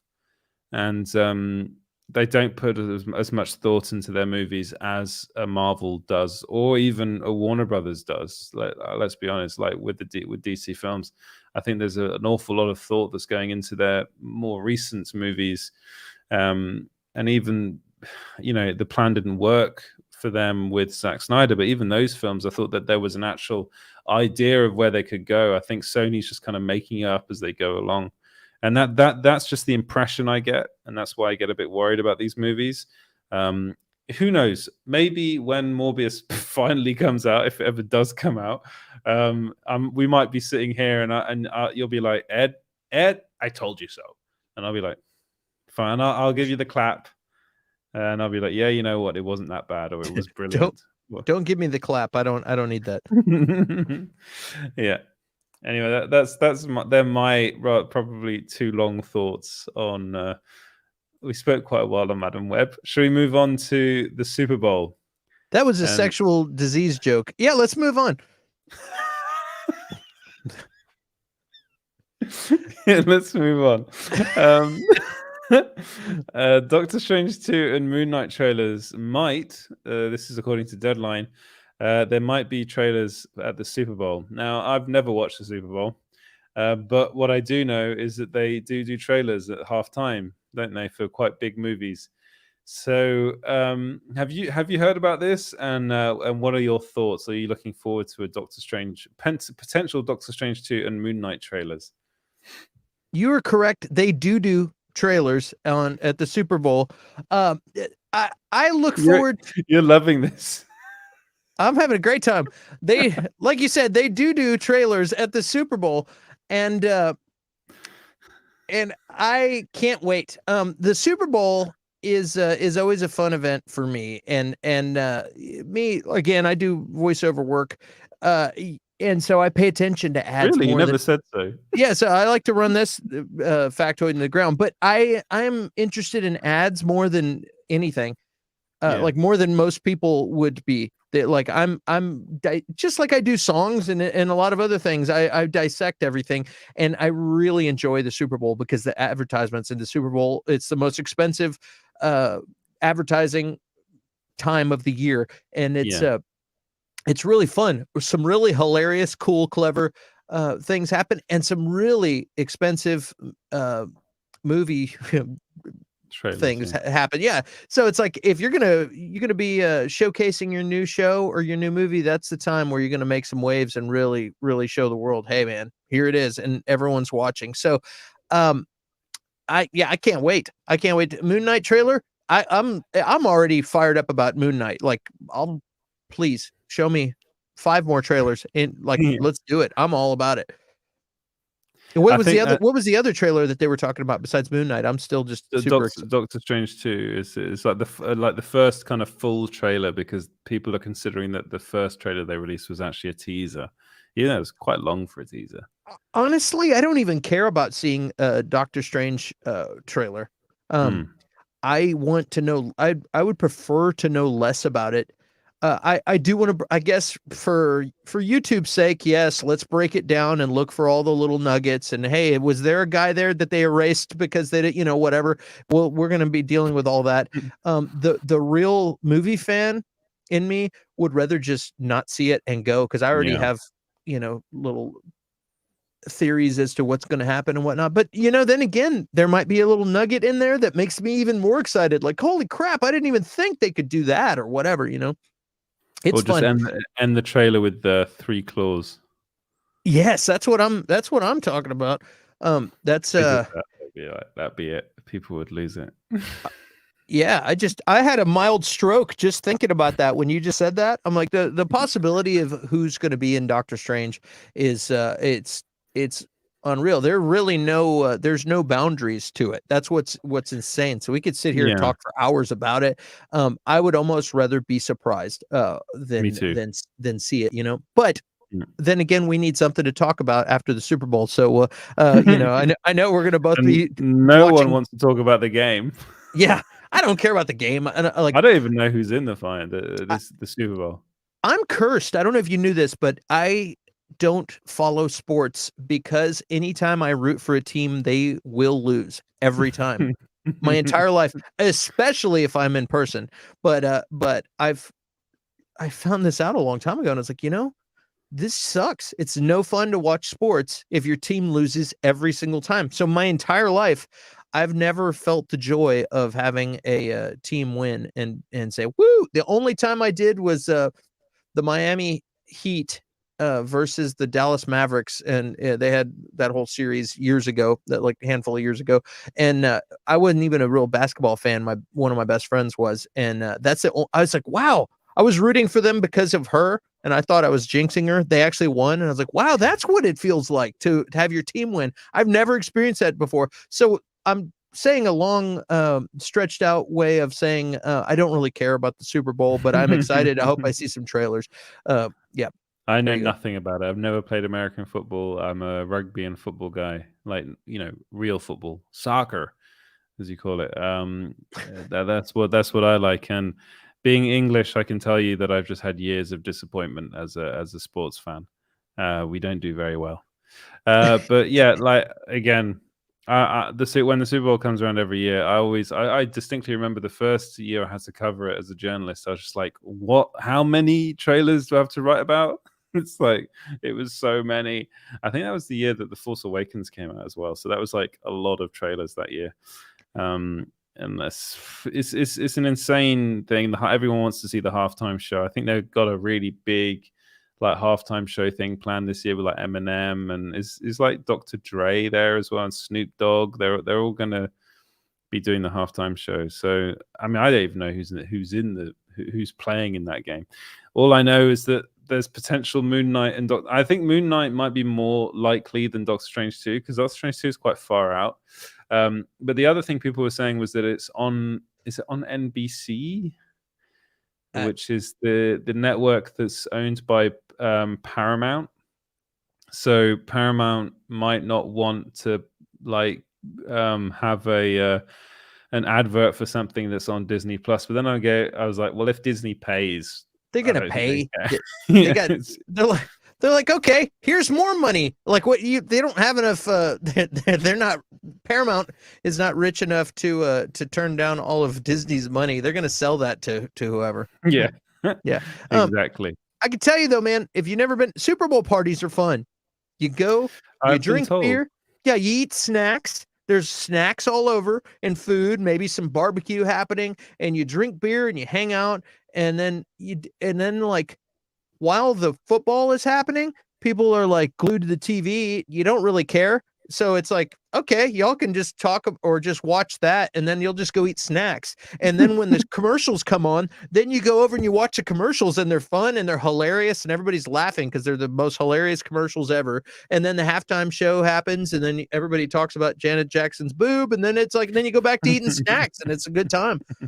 I mean, the Super Bowl parties are fun, but yeah, I don't really follow the football. Yeah, I wouldn't want to go to a French Super Bowl party. I think that'd be a bit up. That'd be a bit too like, oh, what is this shit? I'm not watching this. I would rather watch the pétanque or whatever they do here. But I'll move away from that, from offending every French person ever. And what are you? Have you got one last thing to say? No, I'm good. Let's move on. I want to move on to rumor time. Rumor time. And that's so. Let's start off with the Punisher returning to the MCU. This is a rumor that's being put around there on Twitter. What do you make of this? I think that's the best thing ever. Like, you just had Din Djarin cut somebody in half. Okay, that just opened the floodgates. Let's have John Bernthal kill some people. Yeah, exactly. Yeah, there is one thing that I was thinking about. This isn't there a problem at the moment in the US with the Punisher, and the fact that like a certain section of society likes to wear the logo. I think is there's a lot of like ex-military and police officers and things that will use that Punisher skull. Yeah. And it's almost turned into a fashion thing. I see a lot of, like, you could tell it'd be like a Jeep or a truck with like ex-military guy driving, they'll have a Punisher sticker and all that. And it's not because they're Marvel fans. It's because they think, yeah, this dude's badass. And Yeah. and there's other military stuff attached to it. But basically the creators of they've kind of latched onto that symbol, and the creators of the Punisher are like, no, man, the Punisher is anti-police. Yeah, and so like a police officers having that symbol is not in keeping with the Punisher's philosophies. The Punisher is like anti-establishment completely. That doesn't mesh well. And with all of the dramatic events and whatnot with police and everything else in the United States over the last couple of years, they're trying to separate from that, I think. Yeah. And so they even created a new Punisher skull, which is not even which looked terrible. It looked lame. Like, I don't know if you saw it. Did you see it? No. It looked like a horned. You know what it looked like? It looked like what's his name? Peacemaker's dad's skull. Oh wait, what? It almost looks like with the horns. It almost looks like that, the Punisher's thing. And I'm like, it's not a good look. That looks very lame, I have to say. And so I'm just like, dude, you should take it back. If you shouldn't be, Punisher should not be relinquishing his badass skull for anything. If he's got some different views, then the Punisher should write some comics about it. You know what I mean? And do his thing, and you should have the Punisher make a statement. And I think changing his uniform is not a good statement. I think you should be like, dude, I'm the Punisher, and here, if you want to make a statement, why don't you write one in a story, and then you can talk about that. You know what I mean? That's how I feel. Yeah. But also, I also read somewhere too that as far as the Punisher series goes, that they don't plan on changing his uniform. I don't think just because somebody writing the comic book is thinking that, the Disney, they bought Marvel for its characters and the recognizability. They're not gonna have a rebranded Punisher. They're gonna use the one that people have known forever. So they're gonna have the same skull. They're not gonna change that on it. I read somewhere that they weren't gonna change the skull in the Disney shows.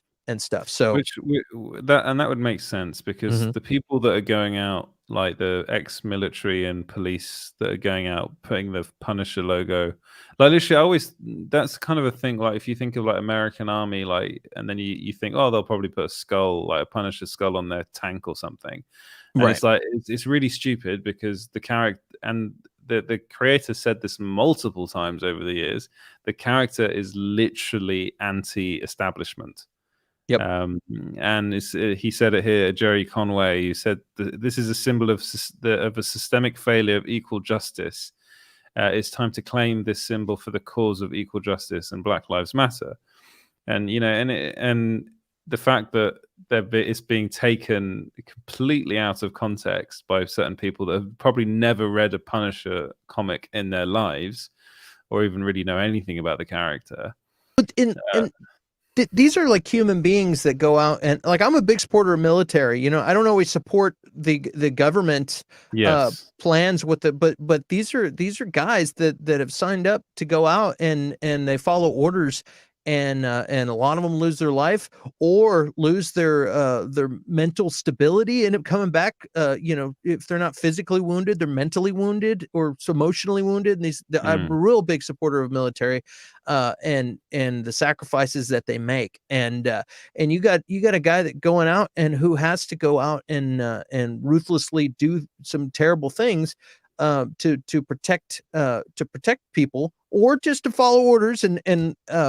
But and I think some of those guys, they slap this thing. You gotta get ready for action. And there may be, I don't know all of the reasons and lore. There may be more. There's a lot in the military of code and things and tradition and stuff, and I'm not going to pretend to know all the intricacies of that. So there may be more to that Punisher skull and why they wear it. But I feel like it's just like them saying, okay, I got to go be a badass and go out and fight. Yeah. You know what I mean? And so I'm not going to dog the soldiers for slapping that on. Like, you're going out to do some terrible things, you know, to protect people. But I understand why the guy who wrote the character is saying, hey man, I don't like that. You know, I feel like the military, the government's actions, and the people actually following orders are two different things.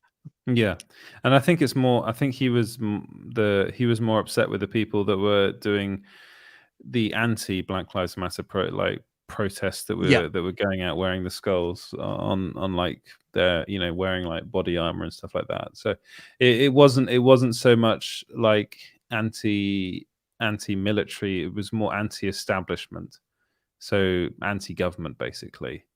Is and yeah, you're right. It's because that's what the Punisher is.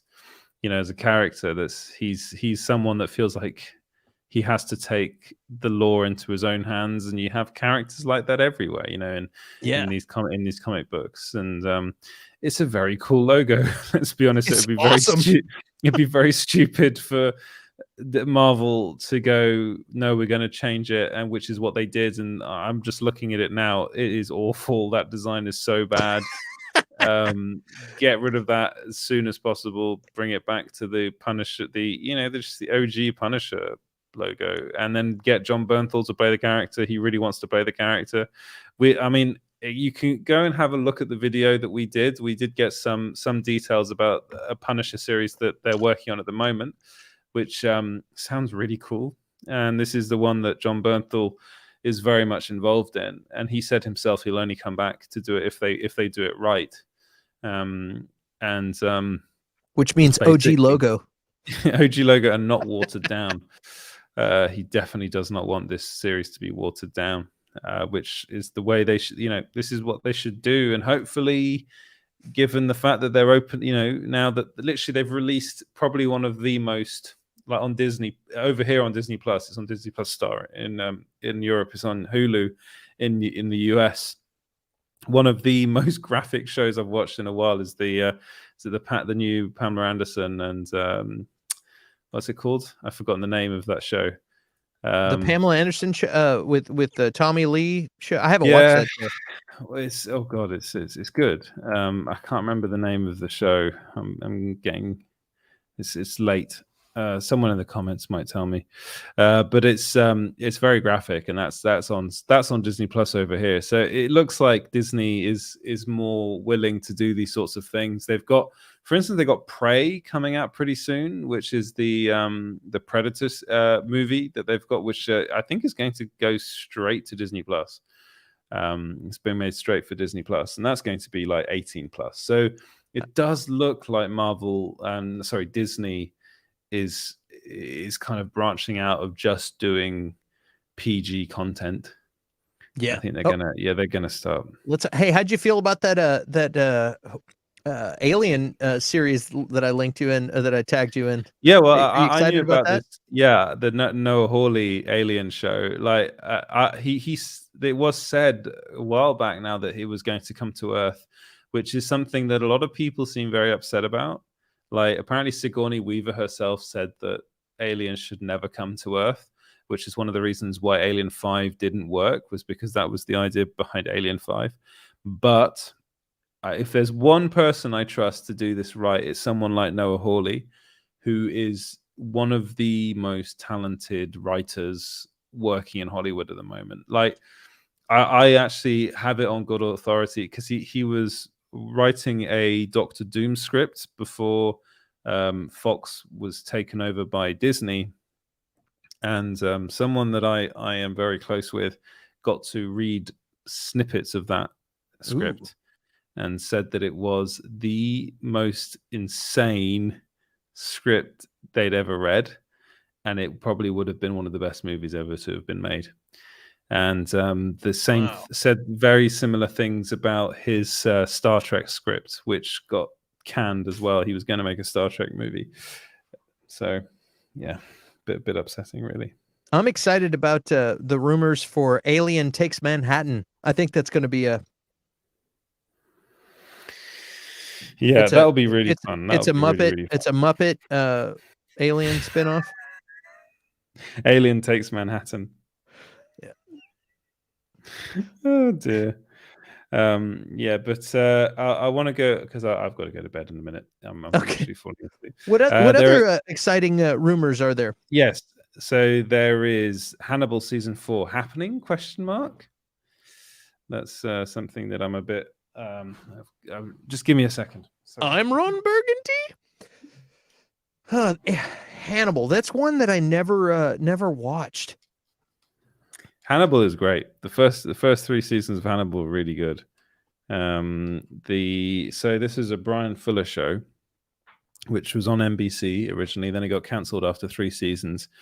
Stars Mads Mikkelsen and Hugh Dancy, and Brian Fuller's been trying to make a season 4 for a very, very long time.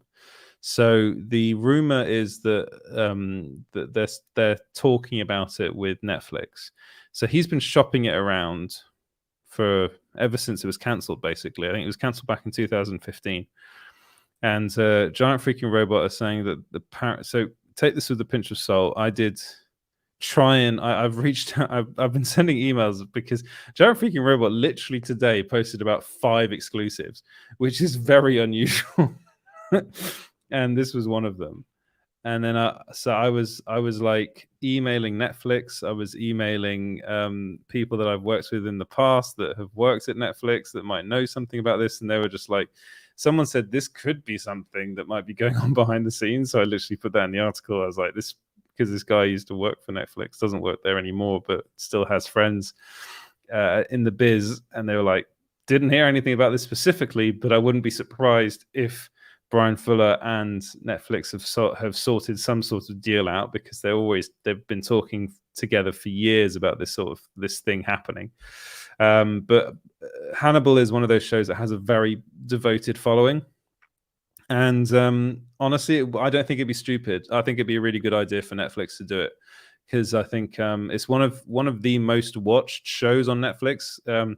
They managed to get the rights to it, and they put it on their platform a couple of years ago, like literally after it was cancelled. I think all of all the seasons of Hannibal were available to watch on Netflix.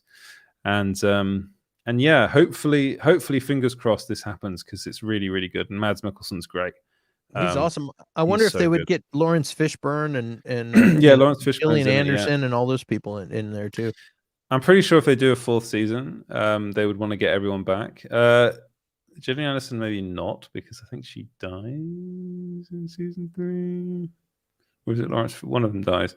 But it's a show that you can also bring characters back because it's all about psyche and stuff like that. And you know, so it's a really, really good show. If you haven't watched it, you should do. It's literally, it makes you very. It's such an odd show to watch because there's a lot of it. Hannibal makes these amazing dinners, and you know that most of the meat that's offered is human, and you're like, God, it's like one of the most beautifully shot, but also disgusting things you've ever watched. I need to watch that show. It's a fantastic. The first season is incredible. The second season is also. The third season lost me a bit. I'm going to be honest.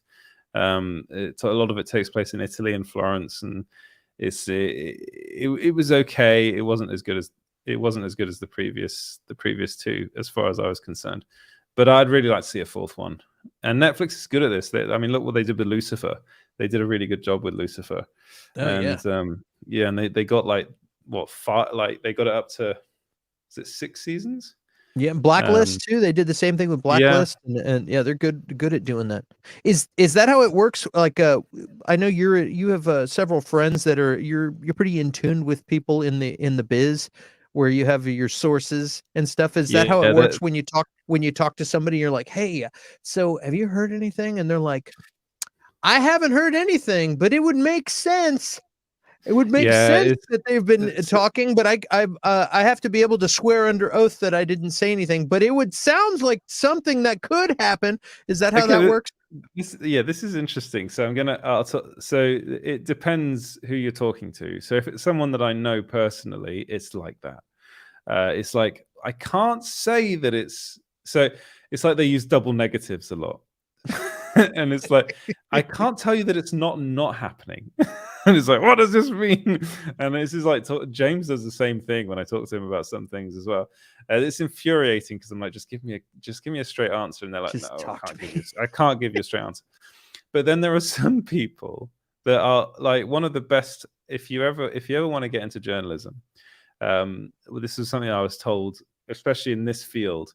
One of the very first things my old boss said was get yourself a subscription to either IMDb Pro or there's another platform that I forget the name, but I am subscribed to, which is very expensive though. That's the only problem with it, where you get access to literally all the agents in Hollywood.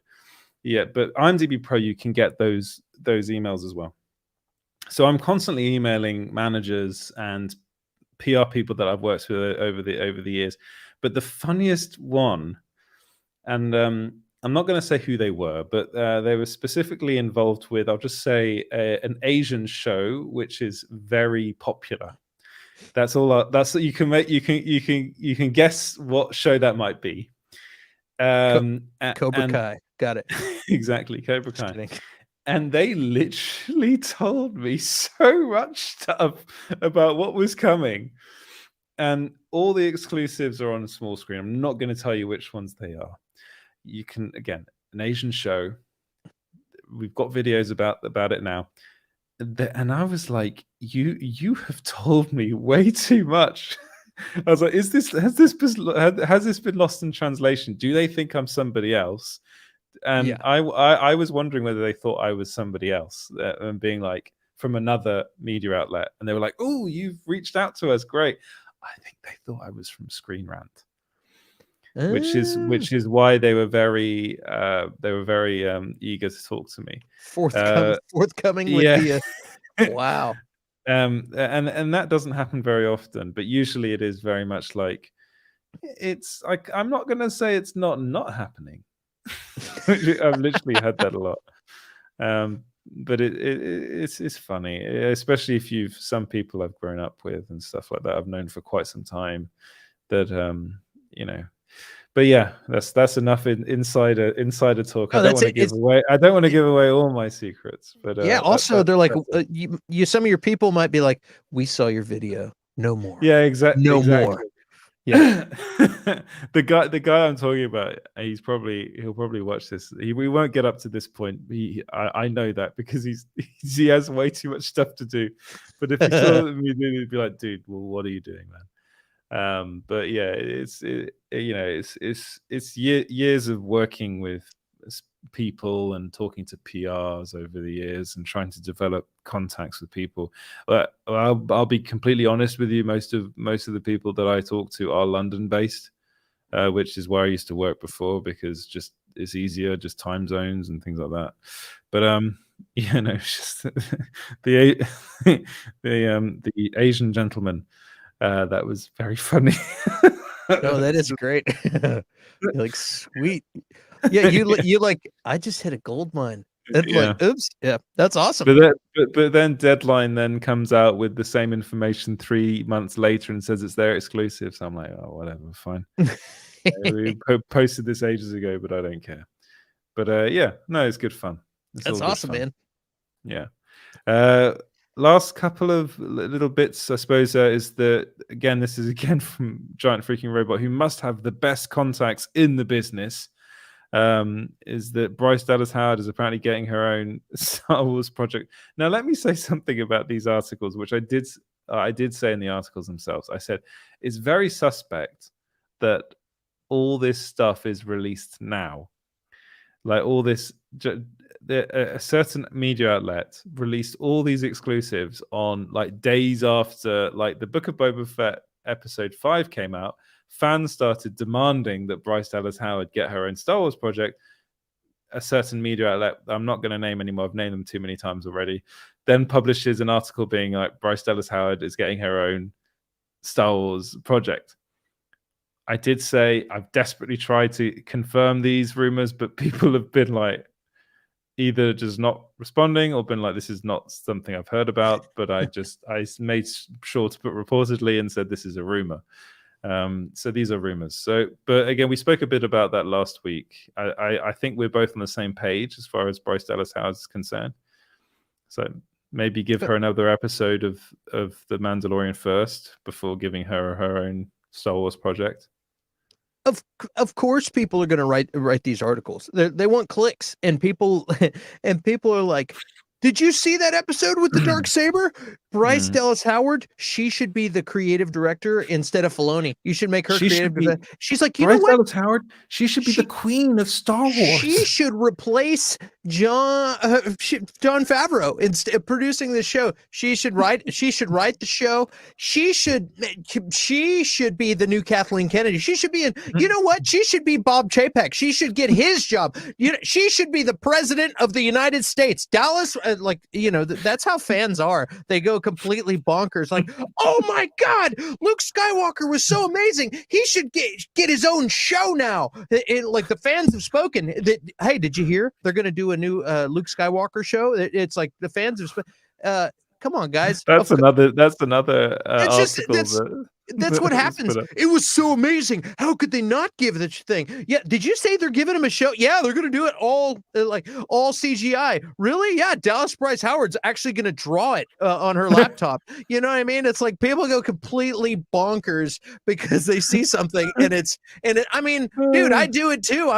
I am making fun of you, but slow it down. I am guys. one of you. Yeah, I am one of you. But I'm like, when it's just be quiet and I'm just drinking my coffee and I'm calm the next day after I saw the amazing show and I'm really real with myself, I say, hey, why don't we give her a couple more episodes of The Mandalorian, or do like they did with Deborah Chow? She did such a good job. They gave her the whole season of Obi-Wan. Like, let's do baby steps. She's done a few episodes of this. Give her a few more. Give her a whole season of Cassian Andor or whatever show. I know somebody else is doing that, but and then we can move on to movies later down the road. But let's let her blossom a little bit. And the other interesting thing about her too is people will say, well, she's only done a few episodes, directing here and whatnot. And, she's acted before that. Sure, she's got experience. But the difference between some guy that's like, I went to film school,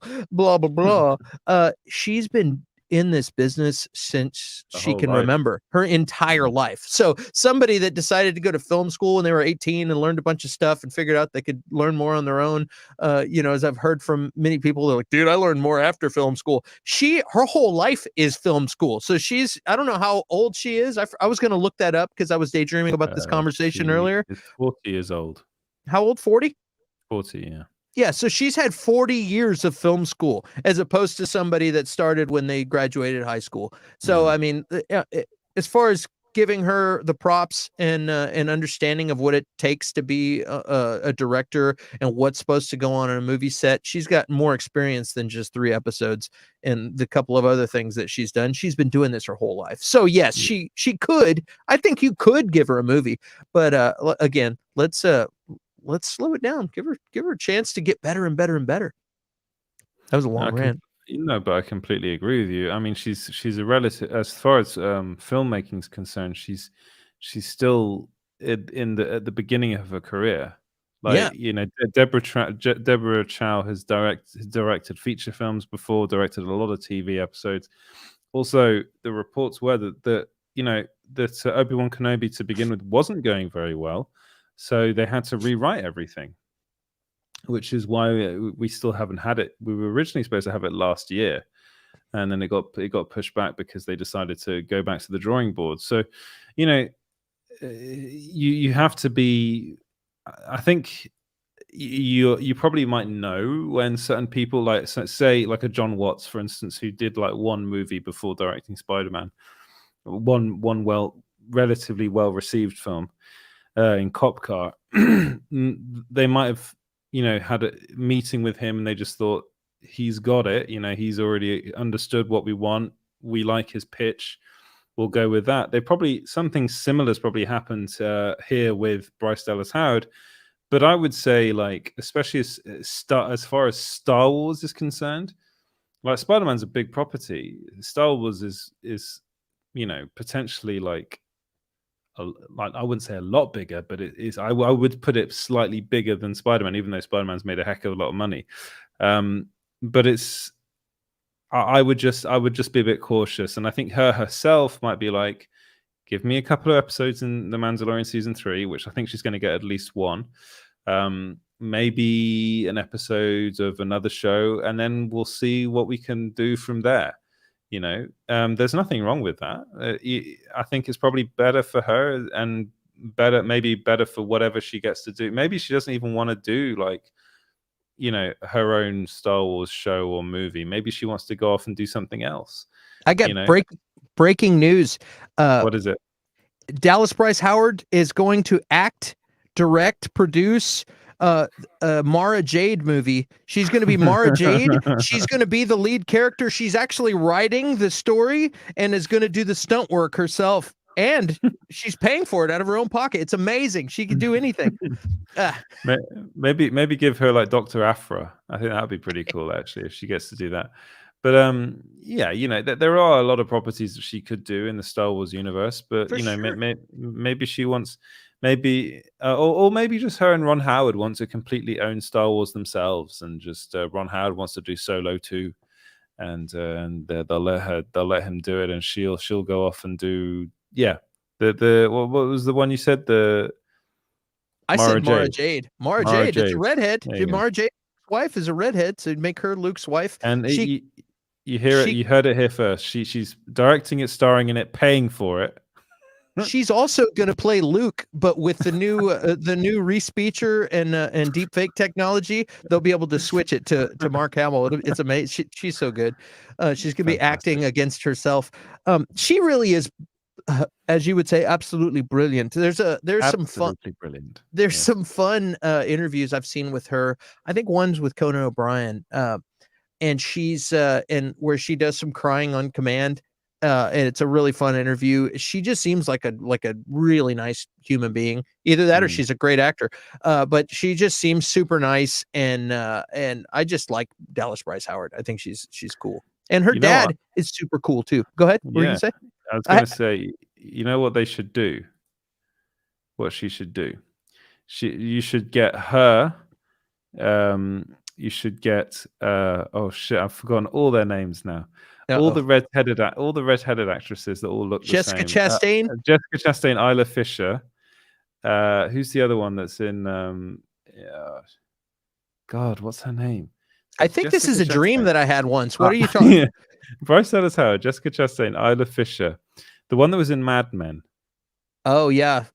Okay, right, here we go. I'm gonna type in redheaded actresses. Just say Mad Men, redhead. Yeah, but Yeah, that one. Okay, all right, I've got them. She's Isla actually Fisher, a blonde. Jessica Chastain. Yes, that's true. Isla Fisher, Jessica Chastain, Julianne Moore, Amy Adams, and Christina Hendricks. Yeah, Christina Hendricks. That's the one. And Bryce Dallas Howard, all in a movie together. All right, there you go. That's a film that I think everyone would want to watch. Did I ever tell you the story about? I had some friends. Did I ever tell you about the dinner with George Lucas? I didn't go to dinner with George Lucas, but did I ever tell you about the time I went to dinner with George Lucas? I think I might have already told the story, but I'm going to tell it quickly. There's a place in Austin, outside of Austin, right on the lake. It's beautiful sunsets. The food is okay, but it's really not that good. The drinks are good. The margaritas are good. The sunset on the lake is beautiful, and people will come. Once you've eaten there, they're like, "Why do people eat there?" It's for the view, but it's people. Everyone goes there. It's called the Oasis, and I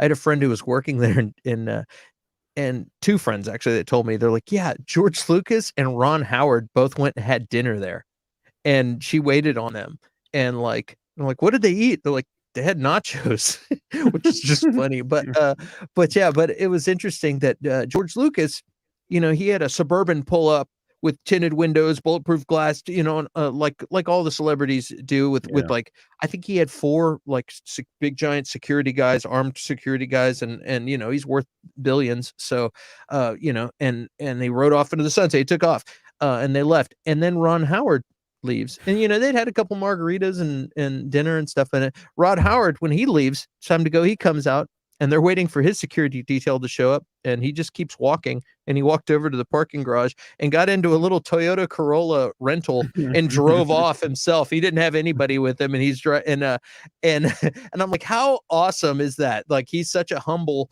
guy. He could also rent whatever he wanted. He's got a meager Toyota Corolla rental, and which I just think speaks volumes of character. You know what I mean? Like, somebody rich like that could drive whatever they want. I don't need a BMW or a Mercedes or a whatever.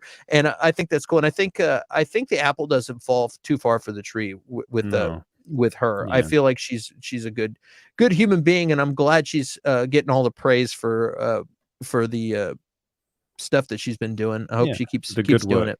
Yeah, and so if she does get a movie, I'm gonna applaud like crazy. She deserves it. I think she's awesome. So, and then finally, I think the final little bit is that there's apparently, we mentioned it a bit before. Mm-hmm. The last rumor is a Star Wars series, apparently, according to Giant Freaking Robot. Again, take that with a pinch of salt. But yay or nay? What a Star Wars series? Sorry. I'm tired. I'm going to call it Mandalorian series. Season 3 is it's a Star Wars series. Luke Skywalker, again, I would love to see it. I'm down, as long as they keep getting better and better. I'm down to see it. Like, bring it on. It's if they don't do it right, I think we've gotten enough to where I'm satisfied and happy with what like, just having a peek is great. If they can do it without screwing it up, then sure, bring it on. But if they're gonna, like, don't taint the well, just what they've done. Yeah, don't taint it by just because you feel like you have to do it.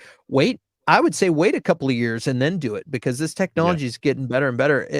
If anything, this last episode of Book of Boba Fett showed that is coming, though. I don't mean necessarily Luke Skywalker, but the ability to do it right. Because, like I said earlier, they're not just able to make it look like the person; they're actually able to make that thing that they made act, and the acting is translating. And if you can. I mean, these movies and entertainment, it's all about transmitting emotion and reacting to lines of dialogue and whatnot. And, when you say something and you have a weird frozen or a weird expression, you know, it's like when you say something and somebody makes the wrong expression in person, you're like, why did she make that face? Is it something I said? Did I say, you know what I mean? Like when you're watching a movie and somebody says something and then they have some weird like robotic expression that isn't in keeping with what the scene is or what the emotion is supposed, you can see it. That's the uncanny valley. Like there's something creepy and weird about what's going on here, but they're starting to be able to pull it off, and which is super exciting. So we'll see. I don't know if it'll happen, but if it does, I mean, as long as they do it good, I'm in.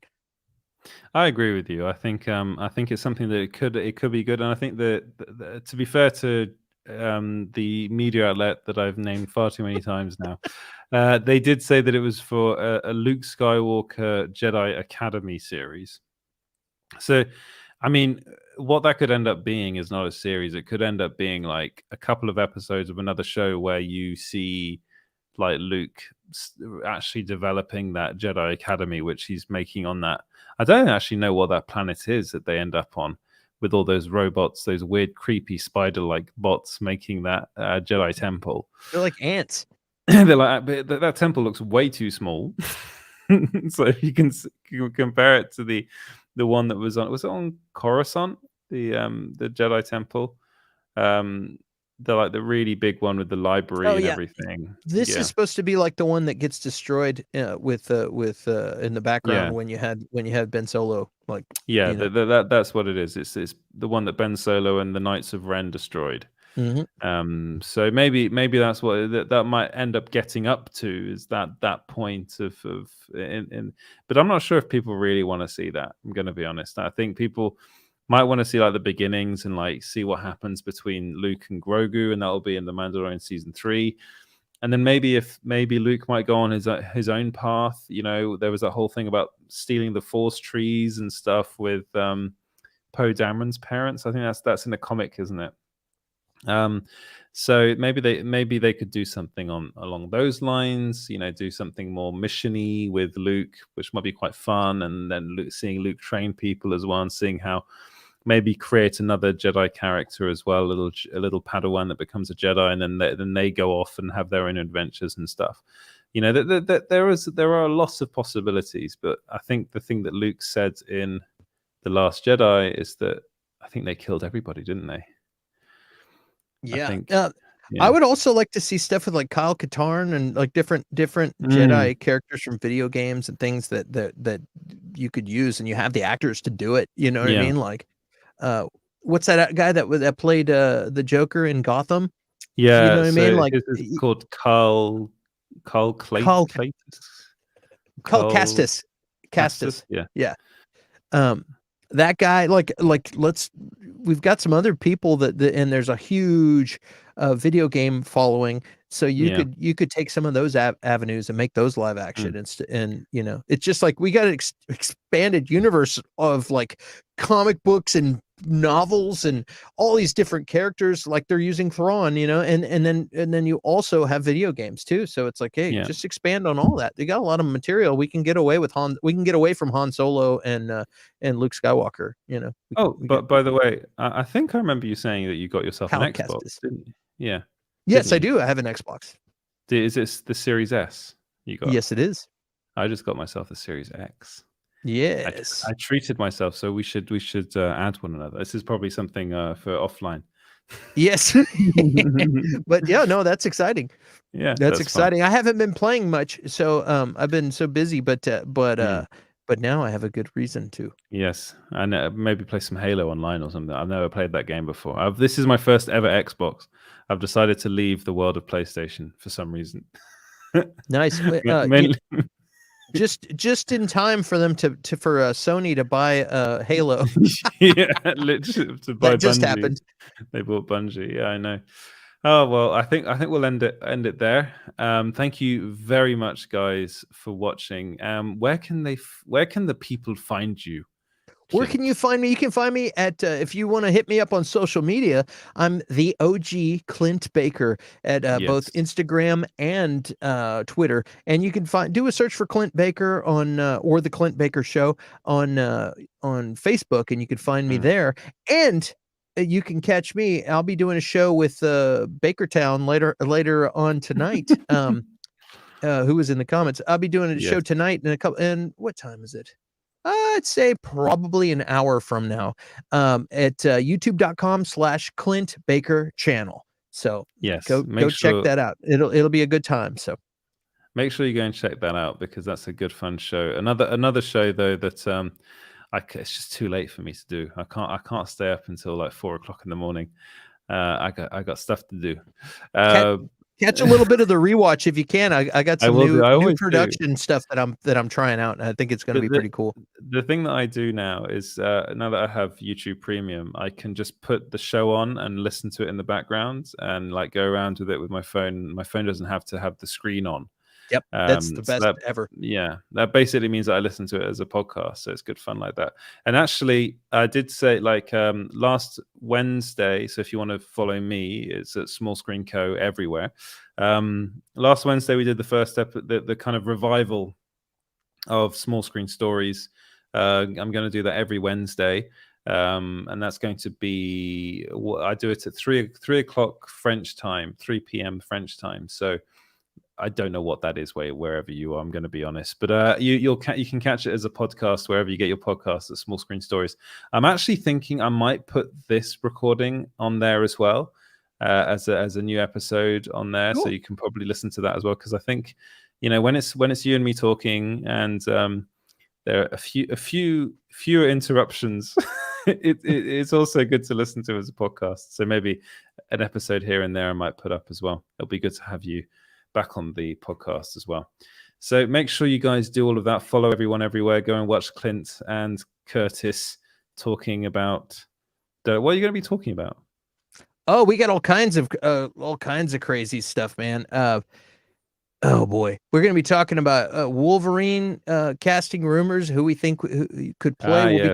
We'll be talking about Peacemaker a little bit. We're going to be talking about Book of Boba Fett a little bit. There'll be a little bit of recycled stuff, but I'm also going to get into some of the production things that as far as the respeecher and the that. That's cool. Yeah, and basically anything that's a Marvel, DC, Star Wars, or just anything that's out streaming, we talk about. So it's gonna be a lot of fun. Awesome. And please remember everyone to like and subscribe. Thank you so much, guys, for watching, and we'll see you here next week on Friday. Have a very good weekend, guys. Bye.